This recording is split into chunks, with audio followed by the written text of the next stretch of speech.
All right. Hello, everybody. This is Tanya. I'm with Experience Autism Alliance. And today I have two beautiful sisters, Brieann and Alicia, from All About Speech and Language. So today we are going to talk about all about speech and language.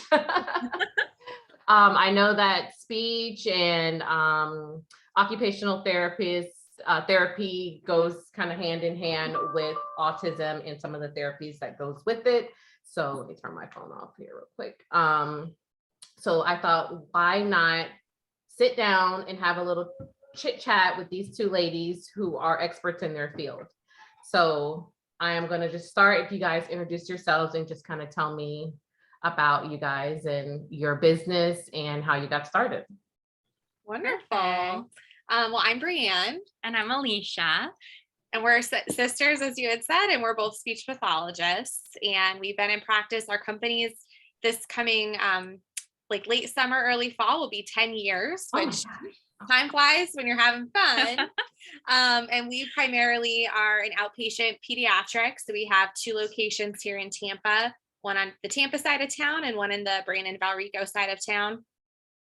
And we primarily do speech therapy and occupational therapy at our office, as well as pre-COVID running social groups and other types of groups and things like that. I don't know if you want to add a little bit more just to our. Yeah, so we had gotten started in opening our practice because we really wanted to have a place that supported families and had that very personal involvement and that personal touch on therapy and having them be really an extension of our family. So that extends amongst all of our team members here. And how we want to support these families from when they come and see us, when their little ones are just, year and a half, even 12 months old, all the way on up through young adulthood. Oh, wow. That early, huh? You start. Wow. Oh, we do. Yeah, that's awesome. So what made you guys both want to become speech therapists? So I'm older, so I'll just start first. So I actually saw a speech pathologist when I was younger. I had, before I got all the braces and all that good stuff, I had a mild tongue thrust. And so I had to correct my tongue placement in my mouth before getting all my braces, because the orthodontist was like, if you don't correct it, it's just going to be a repeating cycle. So I was in speech therapy for about a couple months and had a really just positive experience. And it always stood out to me in my mind. So when I had to start thinking about what was I going to declare my major as and things like that, my mom and I were talking and she was like, why don't you just start taking some of the classes and see where it goes from there?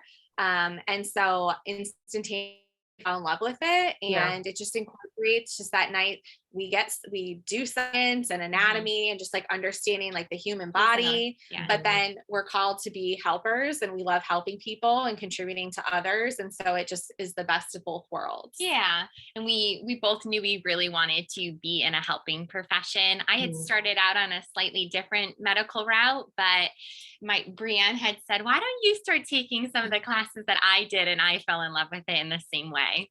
That's awesome. Switched my major and the rest is history. And the rest is history. That is awesome.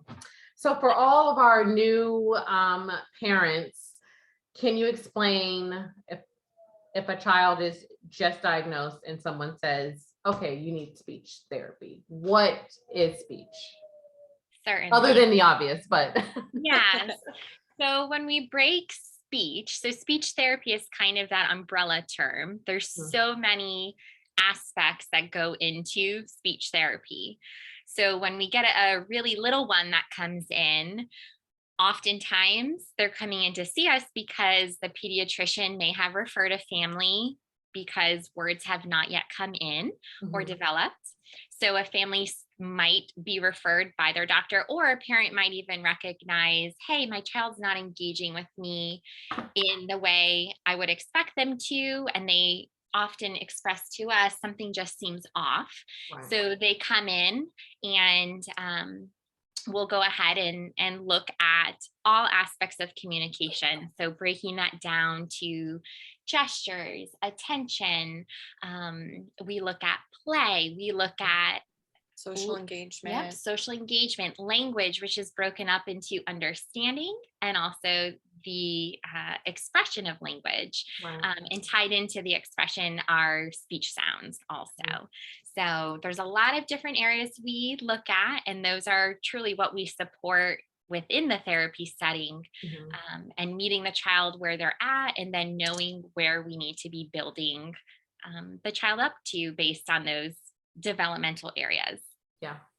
That's how, like, I think in the beginning, my son's 17 and he's nonverbal. I guess that I don't even know if that's, he has sounds, he makes sounds. I don't know if you can hear him now. He's, but whenever we first started, the whole goal was trying to get sounds, and then later on in life, we realized, I realized that speech came in also with his eating. I really didn't understand. I thought that maybe eating, we would deal with maybe a behavioral therapist, but then we realized everything's in the mouth. And he had stopped eating for a while, and then his speech therapist and I just kind of really dove like right in, and we just started working his mouth, and it just all clicked. Because I really just thought like speech was just obviously just getting him to talk, but like you said, it's so much more than just getting the words out. So exactly. And then it changes forms too, based on as a child ages. So we might start with more, as you mentioned, the feeding or communication skills, but then as a child's becoming school age, our shift might focus more on those types of skills they'll need in the school setting, and pulling in perhaps a little bit more of the academics with reading and writing. And then when we fast forward to more of those teen years, our minds are trying to think ahead to how can we support these children in the community with more social communication, more functional skills, and even vocational, so job prep. That's awesome. That is awesome. So you said the earliest you could see is what, 12 months or? So typically in speech, oftentimes, as I said, it's paired with the child perhaps might not be developing speech when the doctor might expect, or when a parent, they might see another child and say, my child doesn't really have sounds or words. That's usually, they come in to us around 18 months or 2 years. We see a lot of littles coming in at that point. OT though can start, which I know we'll jump into what occupational therapy is. Those therapies truly do go hand in hand to support a child's development. They see children as early as even 6 months. Oh, wow. So, and with an assessment, what if a parent wants to come in for an assessment, what would they expect? What's to expect with an assessment? Yeah, so a large part of our assessment for speech therapy pulls in parent interview. So we might get a snapshot of time with the child. Often our evaluations are scheduled for an hour in time. So there's a lot of pieces that a parent will fill in for us based on what they're seeing at home and in the child's environments. And we'll pull that information in based on also our clinical observations and what we're seeing. And then we also do have more standardized testing and measures that we'll do within session that truly help us recognize, okay, these are the areas of language we want to look at. These are areas of speech across all those skills that we can know where a child places and really tell us, okay, is a child developing right on pace, or are they behind where their peers are at with certain skills? A lot of times parents put emphasis on, standardized measures, and insurances look at that also, but truly those other forms of parent report and our clinical judgment is such an important part also of the assessment that should be commented on and included. And just to add, because the same thing is with occupational therapy in terms of an assessment as well, like every parent that comes in, we have a very comprehensive medical history that gets filled out. So then we will incorporate that obviously into parent interview while the evaluation is taking place. And then across both disciplines, like Alicia had mentioned, we have standardized measures that we utilize, and some are in parent checklist form. So the parent's reporting, or it's parent interview, and then it's what we're formally administering, again, just to look at where their developmental skills are, to then determine they're on par, they're within the average range, they're ahead, they're behind. And that helps us develop a plan of care if then therapy is recommended going forward. Okay. And how do you measure progress with, other than the obvious, like So we always say that progress should be celebrated. The tiny steps of progress all the way up to those big gains that we make within sessions. So of course, parent report, as I had just mentioned, is huge, because they might be seeing something in the home environment, or school is reporting something that we might not see within the therapy setting. We do take detailed data in every session too. So we're looking at that.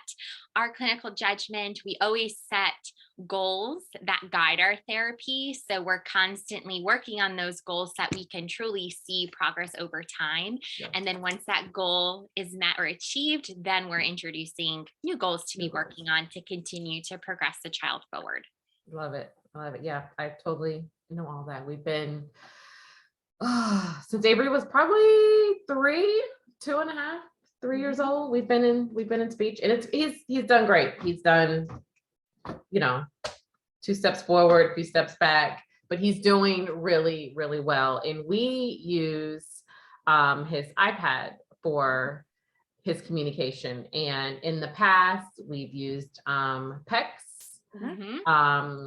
We worked a little bit with sign language, but Avery just has the fine motor skills just kind of wasn't there with him.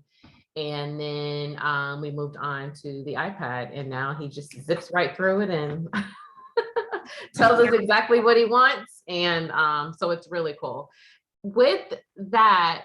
And so I know that we use the iPad, and like I said, I mentioned PECs. Can you explain other forms of communication, like the PECs, sign language, or a device? Yes. Yeah. You can jump in. So I was gonna just mention, so relative to what your experience was with your son, we're going to do the same thing with a child, because again, their communication needs might change over time, given what we're working on in therapy. While we might be using some kind of device or picture aid system to help with communication, it doesn't mean that we're going to stop addressing verbal communication or shaping it to the best of our ability. And then sometimes, depending upon, again, certain disorders or disorders that go hand in hand, like sometimes children with autism might also have apraxia, where they have that oral motor weakness. And so it's harder for them to coordinate their mouth to say speech sounds. Then it's great to have, again, the aid of, like you said, maybe looking at sign language, or, oh, no, fine motor's not so good, so we're going to go a different route. The PECS is like a picture exchange communication system. And so oftentimes, like, a binder is created and it has Velcro strips. And then there's a variety of picture symbols that just present activities or things that are appropriate for the child's life. Again, children learn through play. So a lot of what their picture communication system is going to entail when they're using that is, again, anything tied to school, home life, toys, foods, things like that, so they can express themselves and get their wants and needs met. And then we try to keep graduating from that, but some just stick with that system because it works. But we've seen a lot over the years, like you had mentioned, move into using the iPad. There are specific dedicated devices for AAC. And there's some great companies that will come and actually do assessments to help determine the best fit device in that respect. But a lot of families we work with, they do use the iPad, and they have programs like ProLoco to Go installed on them. And it's then the same thing. We're infusing the picture communication into how it's set up, and it has that voice output built in for the child as well. And then, like you said, we start and we build. It's all things that we build, but we can build folders to represent different things. And then they might just request the object, or we work into simple phrases like "I want," or then it's hitting a button and a full sentence is spoken. And that is very much tailored to, again, where your child's at, what are they working on in therapy, what's important for them and their family, so that we're comprehensively looking at their communication system as a whole. Yeah. And I think it's important for a family to know that, oftentimes the parent might have that goal of, I just want my child to say words or to talk to me. Mhm. But really what we do in the therapy process is to assess the child's strengths and then to determine the best mode to help them communicate, whether that is going to be a verbal route or whether it is going to be perhaps using tools such as AAC.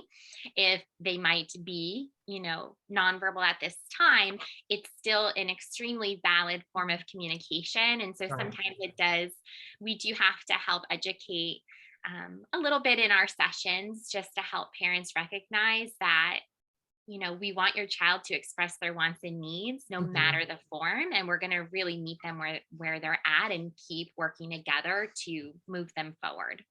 Yeah, that was huge with us because I remember, so Avery, he can make the sound. And I remember when he was younger, I used to say like, because we were trying different avenues and we were trying PECs. And I remember saying to our speech at the time, and I just was like, I really want him to try to vocalize as much as possible. And I, like you said, like a lot of parents, we just want to hear that voice.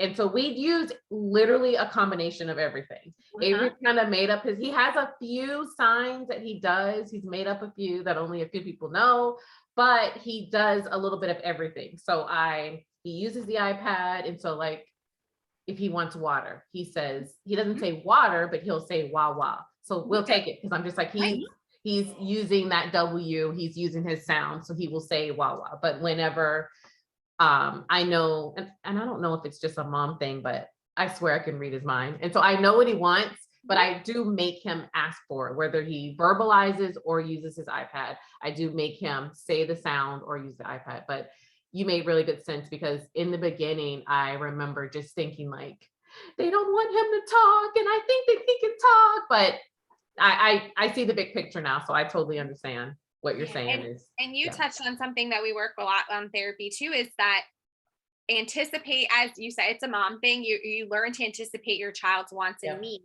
But when we're building then communication into the therapeutic process and the intention. Yes. And the desire to communicate. We have to then make them work for it. Yeah, and so, exactly. Hey, I know you want water. Just give me that wah sound. It doesn't even have to be wah wah. Just give me wah. Exactly. And then I can reinforce it because they're going to start making that relationship of, I said wah or wah wah. Mom gave me my water. Oh, and then she touched on the iPad, so I can say it. I can go here for it. So it's a lot of coaching and balancing too with teaching parents for what we're trying to elicit with children as well. Yeah, I totally get it. All right, so we're going to kind of move into a little bit of OT. Okay. So I absolutely love speech and OT together. It's just ice cream and a cherry on top. It's just in my personal experience, that is what is my son's. That is what he needs. He needs speech and he needs OT. And like I said, it just comes hand in hand with our family. Can you tell me and tell our audience what is occupational therapy and why does it need to be hand in hand with autism? Why does it come together or work well together? Absolutely. So the goal of occupational therapy is to promote participation and work towards independence in a child's daily living.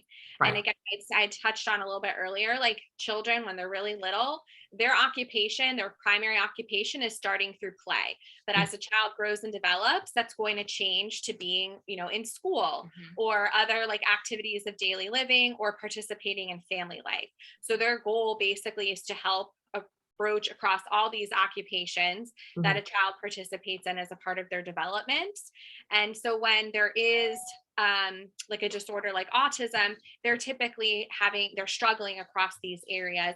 So then occupational therapy through, which I'll kind of segue. So they're very hands-on, like they have fun, like they're in the gyms, they're moving their bodies constantly. We're using swings, we're using obstacle courses, Self-care items.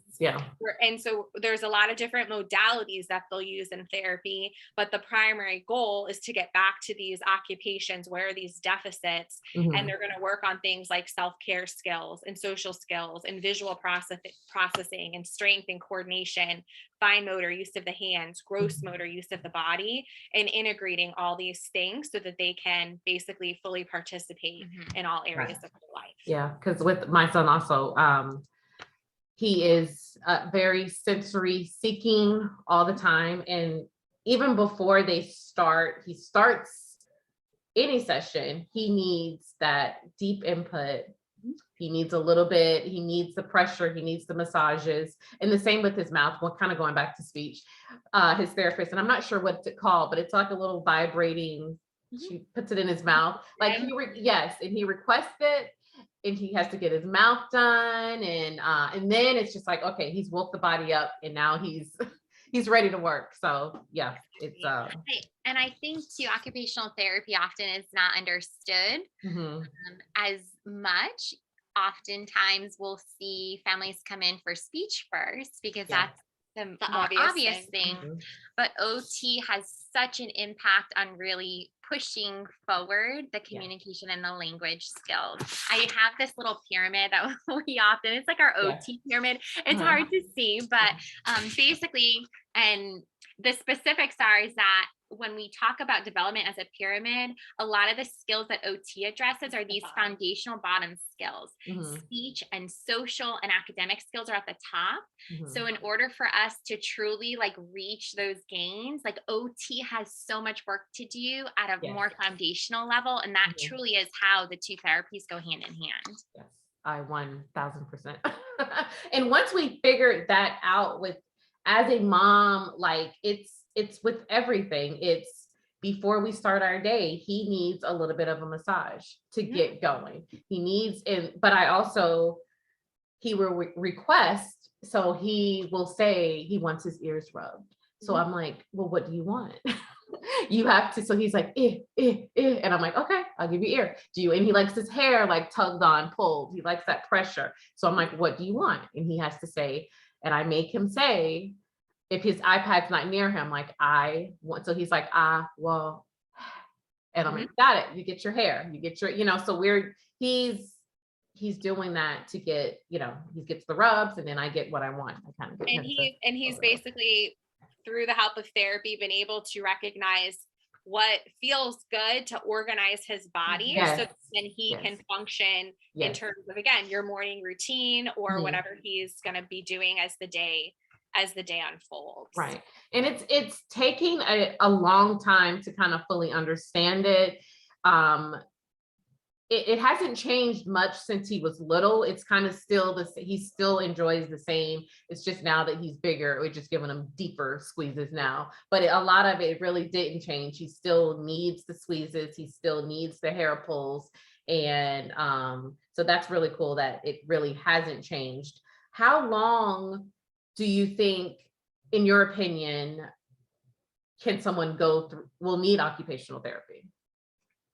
Like how long? So compared to speech therapy, one thing that Alicia and I have been educated on from our team of OTs is that there's like speech therapy might be more continuous in nature across development, where maybe you're not starting and stopping therapy as much. But occupational therapy is one that you might start and stop along the way, given where your child's at developmentally, the gains, because again, their occupations keep changing. Right. So it's more like in episodes of care. So those cycles or those episodes or periods of care that OT might provide versus speech, as Brieann said, might be a little bit more long-term or continuous. So how do we know when to reinitiate or when OT might be needed again? It would be, us checking in with the parent, or what are, skills needed for the child at school, or the next phase of those developmental skills that they would need to accomplish. Then that perhaps might be when OT picks back up again. Yeah. And that's how I think too with the speech also, because for years he went twice a week and then we cut it back to once a week. And then we started having some, and going back to speech, we started having some feeding difficulties. So we kind of amped it back up, and so it helped. And that's it's exactly what he needed. We needed to amp it back up. And that's what we did. And he's been doing great. And like I said, he's 17. And I think about like, what's going to happen? What's the age? Do they age out? What happens then? Like what's the oldest you guys have at your clinic? Or what's the age? So it's funny because we were just talking about like the age out, like kids progressing. So we see them through young adulthood, and that's going to change. And there's so many factors that go into like the diagnosis, where they are with testing, their functional skills. But we have young adults in our office that are coming to us through participating in vocational rehabilitation services as well. Okay. Because again, if they're working on job placement skills and there's things that are getting identified, sometimes therapy is then recommended to work on whatever that skill might be. Okay. So it definitely depends. Yeah. And sometimes also there's so many factors that we look at, and we do want to recognize too when a child might be perhaps fatigued or exhausted by the therapy process right now, and they might need a little bit of a break before they come back again. Or maybe skills right now have plateaued a little bit. It doesn't mean we won't get them again, but that might be perhaps a reason to take a break or to refocus, or as Brieann said, perhaps explore, okay, what is the next step ahead for this child or this young adult, and then shifting focus from there. And you had said it beautifully before too. Again, therapy outside of just looking at it's speech language therapy, it's occupational therapy. Again, we see feeding, we do social skills. There's all these other things that are woven in there. And so a parent might come in and be like, I want speech, I want OT, I want feeding, I want social. But like Alicia had mentioned before too, with that pyramid and where your child's at developmentally, your child might have feeding needs, but it might not be the most important need that we have to address right this minute. Let's work on getting some OT started, get some of those foundational skills. Like if your child's aversive to textures, we need to work on that from an OT lens to then work towards those feeding milestones and that feeding development. Same thing with social. We've got to work on cognition, understanding, receptive and expressive language for the child first and foremost, for themselves, before they can relate to others and put them in those social contexts and work on those higher level skills.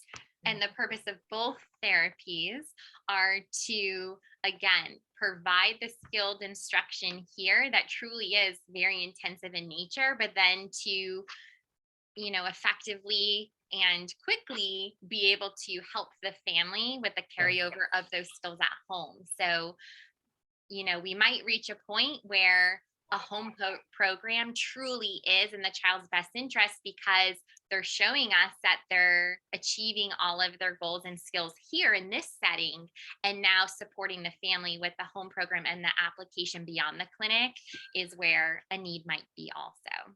And that's what too, I was thinking, like, how much training do you give parents?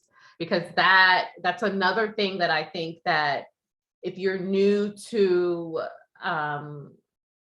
therapy, I think some parents may think like, okay, well, they're going to therapy, so they should be able to do it and I'm good. Like, you have to give it just as much. It doesn't stop when you walk out of the doors of the therapy center. Like, you have to continue it at home. But like, how much training do you guys give parents? What do you guys do to help with parents? So this is, excuse me, this is an area we're always trying to get better in and see how we can keep like bringing the value from the standpoint of having parents truly feel supported. Like, quality is a big word that's like embedded into our practice. So we now are changing things from our intake process relative to like when you're first coming in as a parent. Like, we actually have like folders that we give you.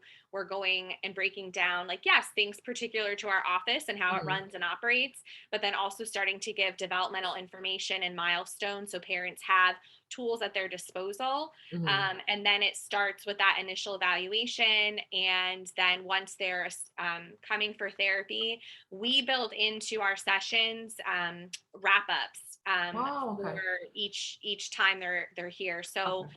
that's where the therapist, if the parent's not participating in the session, which we highly encourage, they're always welcome to. Yeah.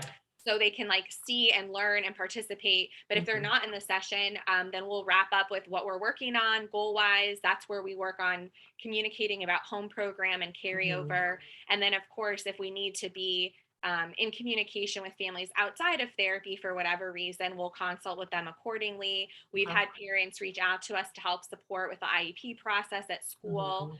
So it's something that we're always striving to keep just getting better at and enhancing, so our families just feel supported and have information and resources to feel successful. And it's not like okay, they did great today, we'll see you, you know, next week or something like that.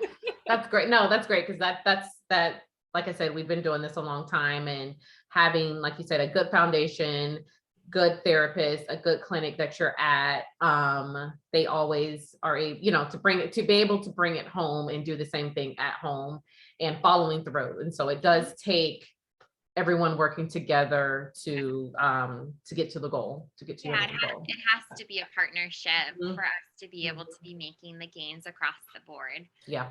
That's so important. Yes. Before we wrap up, tell me a little bit about you said you do workshops for older kids, or with the job placements and vocational. Just tell me a little bit about that. So there's the vocational rehabilitation support services that's set up like through the Tampa area. So as kids are getting older, and I believe they're broaching 18, parents can enroll them. So they'll start working with the vocational rehabilitation like on their own, and they'll be like assigned somebody, I think, that actually comes and starts like observing them across school and other environments to hone in on strengths and skill sets to consider job placement. And so then with that, then they'll reach out to service providers for like speech and occupational therapy to then provide whatever might be recommended in terms of their observations and working with the family and the young adult at that point to help them be successful relative to like the job placement and things like that. So that's where but then with that, there's also like with the like social programs and things like that. We have like a peers program that we run like through I think 19ish or so. 19.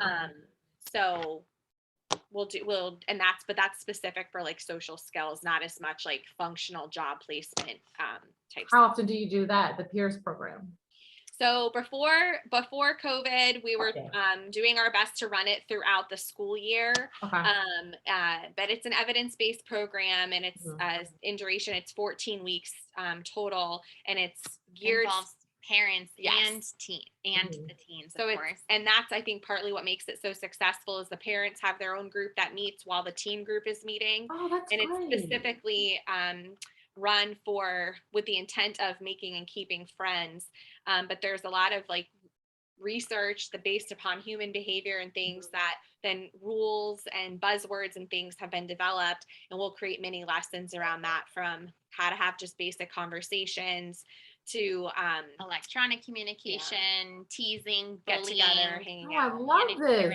I love it. I just was talking to someone a few weeks back, and her son's older, I think 18, and just struggling with finding friends, has no friends, and was just asking me, like something kind of similar to what you guys were doing. But that is something that is much needed. So hopefully you guys can start that back up, because that sounds. We hope so. Yeah. I feel like things are going. I feel like everything's like moving forward slowly but surely. So awesome. Well, thank you guys so much. This was so really awesome. Thank you. It's a pleasure. Good. I'm excited, like I said, and I just like to be able to share my story and my little bit, and then have the experts come on and say their part. But like I said, at the end of the day, I love the way you guys want to make it a family, like how to make your company like a family, because that means so much to the parents, that you feel comfortable with your therapist, with the clinic, with the staff there, and we get the support, and then our kids get the help that they need. So Right. Yeah. it's great. Ultimate goal. I will link your guys' website, address, phone number, social media at the bottom of this video. And like I said, thank you guys so much. And I will be talking to you later. Thank We you. appreciate All right. it. Thanks.